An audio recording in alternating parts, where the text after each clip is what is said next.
Assalamualaikum warahmatullahi wabarakatuh. Selamat malam. Kemarin kita sudah menjelaskan tentang port serial dan port paralel. Sekarang kita akan menjelaskan tentang konektor USB. Yang pertama akan dijelaskan oleh Saudara Bagus. Silakan Saudara Bagus untuk menjelaskan. Oke, di sini saya akan menjelaskan tentang apa sih itu konektor USB.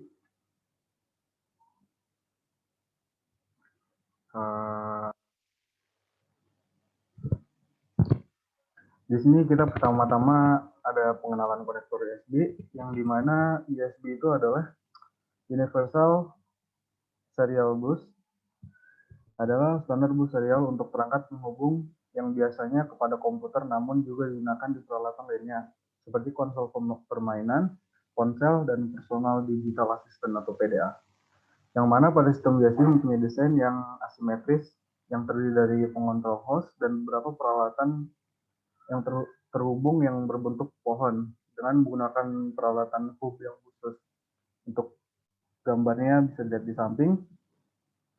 Dan untuk fungsi desain USB sendiri ditujukan untuk menghilangkan perlunya penambahan expansion card ke ISA, komputer atau bus PCI, dan memperbaiki kemampuan plug and play dengan memperbolehkan peralatan-peralatan ditukar atau ditambahkan ke sistem tanpa perlu meribet komputer.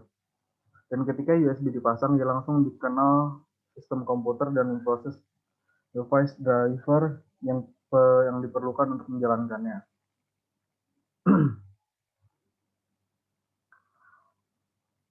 Kemudian ada sejarah perkembangan USB. Untuk yang pertama itu pre-release. Untuk pre-release sendiri, pertama USB 0.7 yang dirilis pada November 1994 dan USB 0.8 yang dirilis Desember 1994. Kemudian ada USB 0.9 yang dirilis pada April 1995.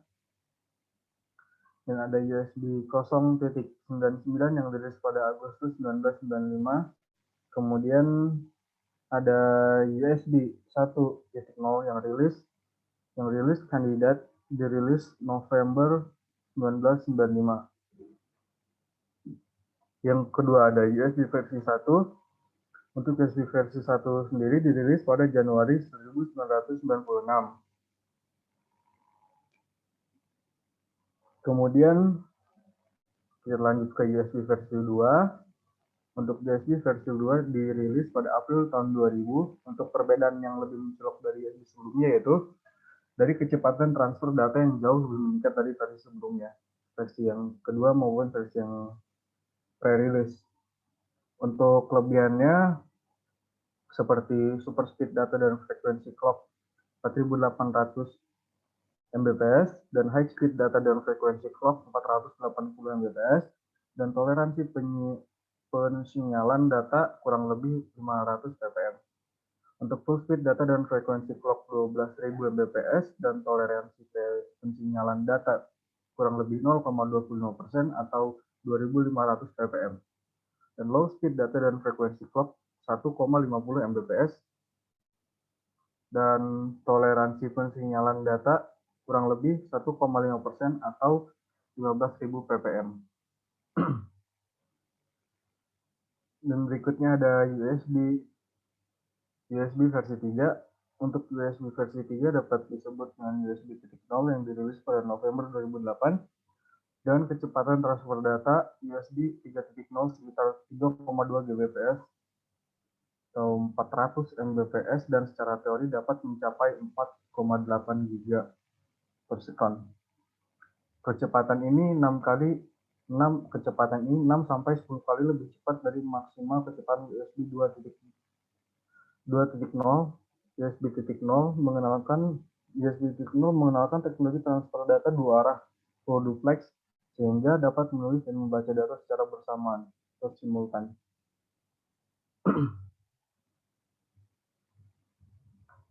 Oke, dan kemudian untuk perbedaan kabel USB 2.0 dan kabel USB 3.0 akan dibacakan oleh Saudara Iqbal Alfian. Terima kasih. Sekian dari saya. Ya, sekarang kita ngebedah perbedaan kabel USB 2.0 dan kabel USB 3.0. Oke, sebentar. Secara sekilas colokannya tuh sama ya, mempunyai bentuk yang sama gitu.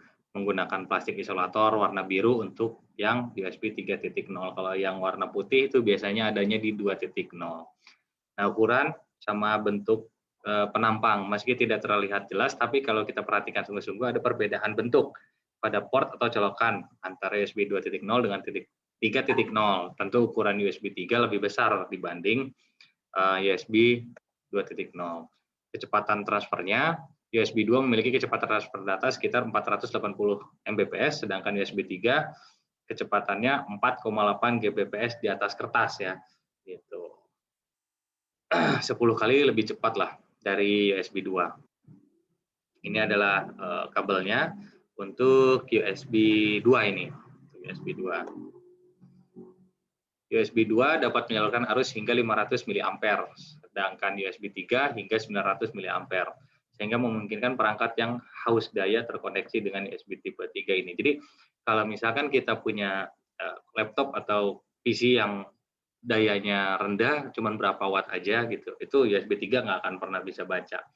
Makanya pada saat tahun 2010 atau 2011 diciptakan ada yang namanya USB 2.5 turbo kalau nggak salah. Dulu sempat hits tapi hilang karena ada yang 3.0. Efisiensinya teknologi 3.0 memungkinkan efisiensi daya yang lebih baik dengan daya yang lebih kecil untuk keadaan siaga atau untuk menghilangkan daya sepenuhnya ketika tidak digunakan. Kemampuan ini tidak dimiliki oleh 2.0 gitu. Nah, tipe-tipenya nih. Tipe-tipe USB ada apa aja gitu. Yang kita tahu kan sekarang ini tipenya ada tipe C ya, karena paling sering dipakai gitu, mulai dari handphone sampai charger, device-device gitu. Itu sering dipakai. Biasanya charger nih yang baru-baru, handphone baru itu USB-C. Tapi USB-A, USB-B, dan Lightning belum pernah tahu. Oke, kita jelasin. USB-A ini sudah tidak asing ya, gitu. Ini tuh banyak ini. Kayak misalkan di Xbox, PlayStation, terus di PC-PC gitu. Nah, ini tipe A namanya. Semisal kayak dulu zaman zaman BB itu masih tipe A gitu. Kalau yang sekarang kan udah tipe C. Terus tipe B. Nah, ini yang tipe B.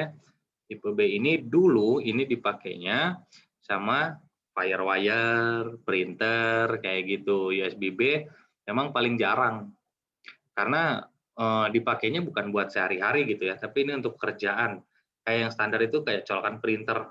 Nah, colokan printer nih. Terus ada yang dulu handphone BlackBerry. BlackBerry itu pakai yang tengah tuh yang mini. Terus ada lagi yang mikro. Yang mikro tuh yang Android tipe-tipe lama gitu. Terus ada lagi yang namanya tipe C. Nah, yang tipe C ini ya udah banyak lah ya sekarang gitu. Tahun 2014 dirilisnya. Ternyata tidak semua smartphone menggunakan USB tipe ini.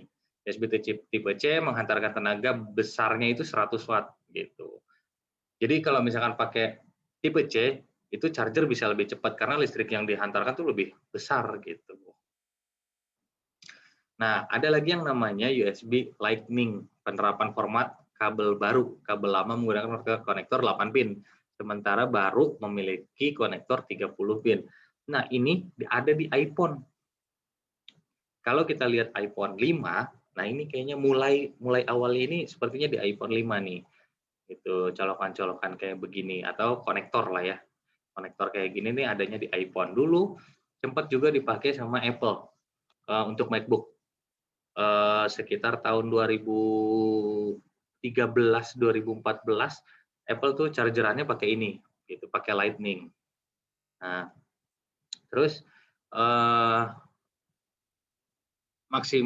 sepertinya pendahulunya konektor Lightning tidak dirancang agar kompatibel dengan jenis konektor lain, makanya dia mahal gitu. Charger Apple kan itu kalau yang original mahal banget gitu, kecuali kalau yang abal-abal. Kalau yang abal-abal ya murah-murah, tapi kecepatannya nggak begitu. Tuh. Terus kita jelaskan, oh ya sudah beres. Ya, terima kasih. Semoga ilmunya bermanfaat tentang konektor USB. Sampai ketemu lagi di video minggu depan. Mudah-mudahan nggak ada. Assalamualaikum warahmatullahi wabarakatuh.